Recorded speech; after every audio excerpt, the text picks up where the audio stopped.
Halo, assalamualaikum warahmatullahi wabarakatuh, teman-teman. Nah, ceritanya malam ini aku mau memberi kabar, guys.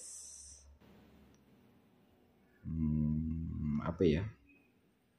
Jadi, alhamdulillah kesehatan kita sudah membaik ini, guys. Nang dur meja.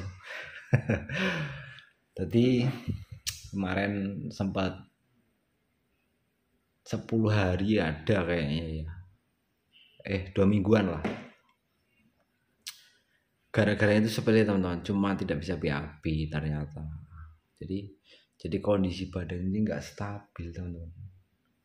Panas dingin lah seperti itu. Tapi nggak stabil waktunya itu, maksudnya waktunya itu kayak pagi sehat, nanti siang panas badan, nah malam sehat lagi, seperti itu terus. Konsultasi, alhamdulillah ketemu obatnya, udah sehat, udah nafsu makan juga oke. Bayangin teman-teman, nggak bisa BAB udah ada 1 minggu lebih. Di badan itu rasanya ya ampun, aku tuh kalau posisi sakit itu ya jarang sakit, tapi ketika sakit tuh rasanya alhamdulillah banget asli. Makanya untuk teman-teman semua tetap jaga kondisi badan ya, sih jelas pusing utama teman-teman. Yang utama tuh seperti itulah. Aku baca komentar udah numpuk banyak ya, dia mengatakan apa ya pertanyaannya, sampai udah pernah jadi burung kok bisa mengatakan apa ya tadi ya. Jadi gini teman-teman ya, sekali lagi aku tuh nge-share tentang perburungan ini dari rawatan, dari semuanya lah ya, itu berdasarkan pengalaman, bukan berdasarkan katanya. Jadi memang pengalaman, pure pengalaman yang saya temui ketika saya merawat burung, bermain burung di arena lomba seperti itu. Ya untuk mau percaya atau enggaknya ya silahkan dicoba sendiri, atau memang kalau memang enggak cocok ya jangan dicoba teman-teman, nanti bakalan burung itu malah rusak seperti itu, malah bakalan rusak. Jangan coba-coba kalau memang takut ya, ataupun untuk pemula kalau takut. Karena gini teman-teman, ya inilah yang dinamakan pengalaman ya. Pengalaman itu kenapa kok mahal harganya?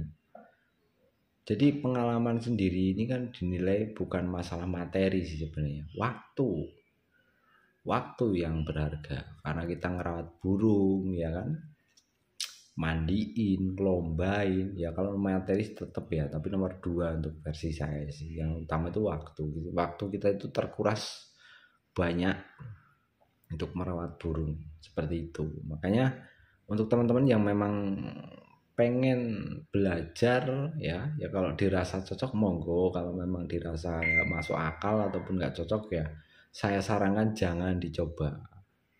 Karena apa ya, efeknya itu pasti yang saya share ini awal-awal itu kan memang treatment ya, treatment menyembuhkan.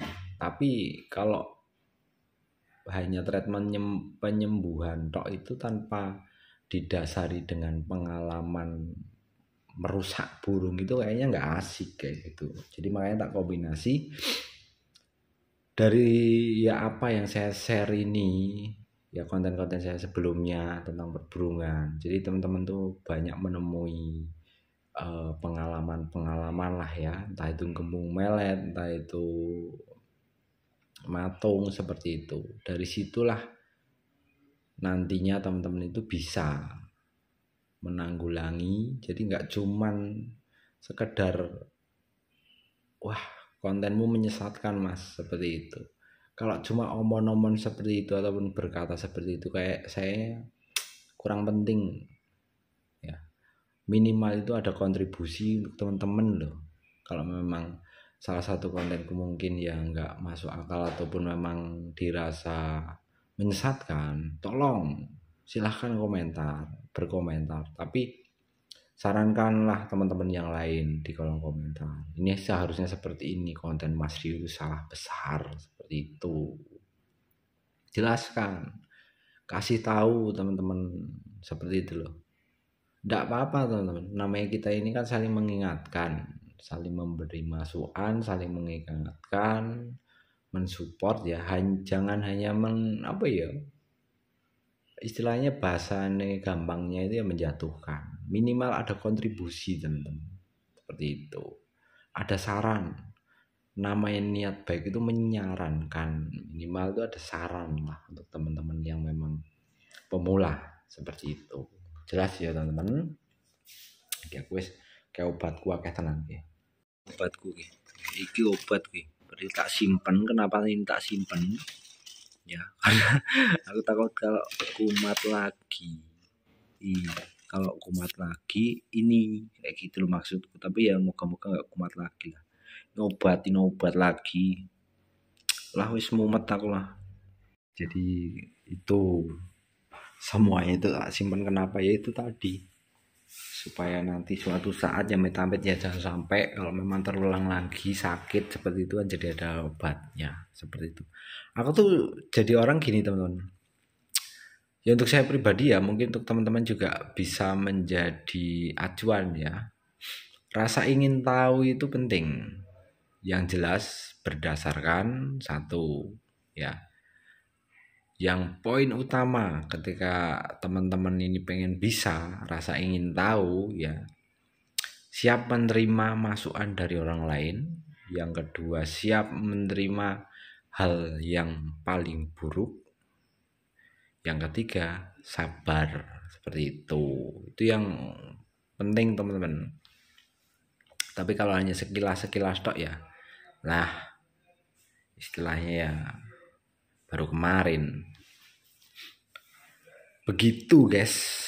Nah, jadi aku juga ingin menjawab pertanyaan teman-teman nih ya, yang cucak hijaunya bodi besar. Ketika burung bodi besar ini ataupun burung cucak hijau apapun ya, di garis bawahi burung cucak hijau apapun, ketika burung itu masih gacor di rumah, apa sih yang harus dilakukan? Satu, rawatan penjemuran kontinu stabilkan, contoh 1 jam posisinya sampai mangap ya sampai mangap. Untuk rawatan mandi jemur, tetap mandi jemur, jangkrik jangan pernah ditambah kalau masih gacor. Kenapa? Alasannya karena gini, kalau mbok tambah terus ya, yang pertama itu kalau rawatan mandi jemur stabil, jangkrik itu nggak akan mau naik. Seperti itu, pasti mentok itu 35 paling mentok. Seperti itu untuk standarnya. Burung apapun yang masih gacor, berilah jangkrik 3. Karena rawatan yang masih gacor ini kan rawatannya mandi jemur ya, ataupun jemur sebentar baru mandi lanjut jemur kencang, kerodong separuh, seperti itu sampai dia nggak gacor. Kalau masih gacor jangan mbok lombakan teman-teman. Karena apa? Burung yang masih gacor itu satu, ketika dibawa ke lapangan ya, yang pertama burung mudah on. Jadi udah keluar duluan. Itu yang pertama, kendala loh. Tapi semua burung itu gak sama betul. Tapi rata-rata ini saya sebutkan kendalanya satu, mudah on. Yang kedua, burung sering ngempos di tiang besi. Karena apa? Cobalah kita melatih lah. Bahasanya melatih itu bukan kegantangan terus, bukan. Tapi membiasakan dari rawatan. Di jam berapa? Contoh ya, rawatan mandi jemur keluar jam 9. Selesai jam 11. Ya, angin-angin sebentar, beri jangkrik, kerodong, full. Nanti dibuka lagi sore. Sore itu mandi enggak? Mandi. Sore itu mandi. Lah Om Rio pernah mengatakan jangan mandi sore. Itu konten lama teman-teman. Semua itu butuh diupdate. Tapi kalau jenengan ini orang yang baru ataupun kalian orang penonton baru silahkan nonton konten lama dulu, karena nanti bingung. Karena semua itu namanya apa ya, ibaratnya sekolah itu butuh naik kelas, nggak cuma muter-muter di situ aja. Nanti masuknya lingkaran setan. Naikkan. Kenapa saya sarankan mandi sore juga? Agar burung tidak gacor di esok harinya. Seperti itu. Jadi mandinya 2 kali. Untuk rawatan mandi jemur. Khususnya bodi besar. Ya, bodi besar dan rawatan mandi jemur. Mandinya 2 kali. Itu lebih bagus. Kenapa saya mengatakan lebih bagus? Burung lebih stabil. Cobalah continue dalam perawatan dulu. Jangan langsung gantang. Karena apa ya? Buah yang dipanen hari ini tuh bukan ditanam kemarin, teman. Butuh proses. Burung yang Islam mogok yang sampai dikatakan, aku pernah ngerawat namanya burung sampah. Kenapa dinamakan sampah? Ya karena itu beberapa orang megang burung itu nggak pernah mau jalan. Cuma aku naksir volumenya. Suatu saat ya hanya mengupas mitos, karena semua itu tidak ada yang nggak mungkin. Aku beli dengan harga ya cukup murah, 1.200.000. Aku naksir volumenya waktu itu. Bodi panjang besar, masuk bodi big lah. Wah kalau bunyi itu jos.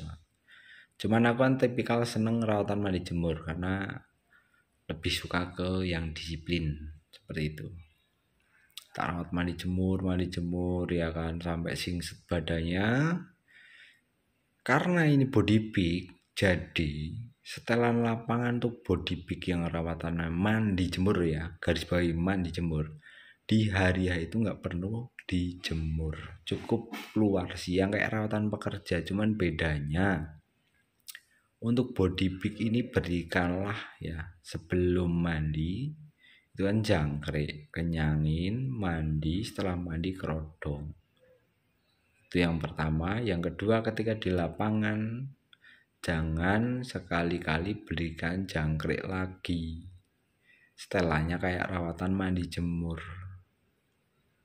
Jadi di hari itu setelan di hari H ketika di rumah itu pakai rawatan pekerja.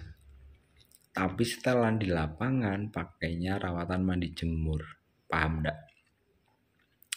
Keluarnya siang, berikan jangkrik kenyang, mandikan, setelah mandi kerodong, tempatkan di posisi yang tempat-tempat yang agak sirkulasi udaranya panas, karena posisi burung kan masih basah, langsung dikerodong. Terus sebelum berangkat pastikan bulunya kering, dan nanti di lapang ini jangan berikan jangkrik.